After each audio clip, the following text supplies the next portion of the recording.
Hello, in this video I'm going to show you how to get into incognito mode on the Nokia 5.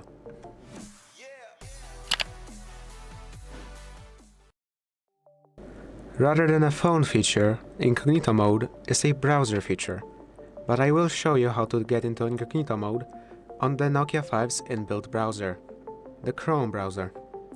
Simply get into Chrome, tap on the Tabs button, here on the three dots, tap on New Incognito tab. You are now in incognito.